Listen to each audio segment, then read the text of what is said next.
வணக்கம் எனதருமை நண்பர்களே.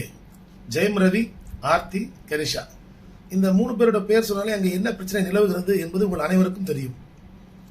ஜெயம் ரவி அவர்களுக்கும் ஆர்த்தி அவர்களுக்கும் 2 பேரும் கணவன் மனைவி. ஒரு குடும்பத்தில் பிரச்சனை வருகிறது. குடும்பம் என்றால் ஏகப்பட்ட பிரச்சனை இருக்கத்தான் செய்யும். ஒரு விவாகரத்து வழக்கானது தாக்கல் செய்யப்படுகிறது. இதில் ஒன்றும் பெரிய விஷயம் இல்லை. சரி, இப்போ கெனிஷா அவருடைய ஏற்பட்ட நட்பின் காரணமாக அவர் கெனிஷாவோட வாழ்ந்து வருகிறார். ரைட்டு. ஒரு 25-30 வருஷத்துக்கு முன்னாடி பார்த்தீங்கன்னா அடல்டரி, பிகாமி எல்லாம் இருந்தது. உச்சநீதிமன்றம் அதை ஒழித்து கட்டியாகிவிட்டது.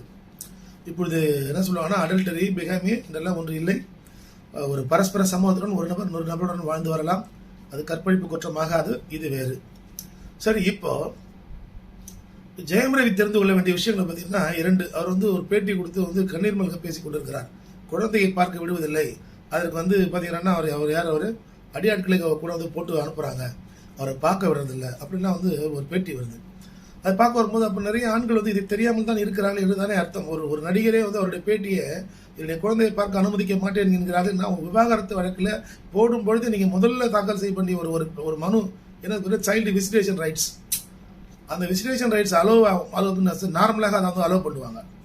எப்போ அலோவ் பண்ண மாட்டாங்கன்னா, ஒரு புருஷன் பார்த்தீங்கன்னா ஒரு குடிகாரனாக இருக்கிறான், ஒரு ரோகா இருக்கிறான், ஒரு ரவுடியாக இருக்கிறான், ஒரு கொலைகாரனாக இருக்கிறான். அப்படின்ற பட்சத்தில் அந்த குழந்தையின் எதிர்காலம் பாதிக்கப்படும் என்கின்ற சூழ்நிலை மட்டும்தான் அதை அலோவ் பண்ண மாட்டாங்க. மற்றபடி தந்தை, இவர் தான் தந்தை. நாங்கள் அந்த கோர்ட்டுக்கு என்ன வேணும்னா, இவர் தான் அந்த குழந்தையோட அப்பான்னு வேணும்.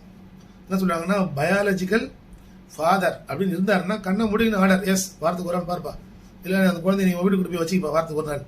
ஸோ அதே போலலாம் ஒரு உத்தரவு போடுவாங்க. அதுக்கு தன்னுடைய பாசத்தை தன்னுடைய குழந்தையை பார்க்க விடாமல் தடுக்கிறாள் என்று கண்ணீர் மல்க ஒரு சமூக வலைத்தளங்களில் பேசுவது என்பது அவருடைய அறியாமையை காட்டுகிறது.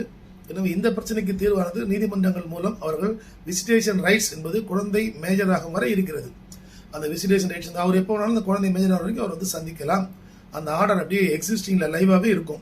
விவாகரத்து வழக்கே முடிவுக்கு வந்தாலும் இதை அறிந்து கொள்வது மிகுந்த நல்லது.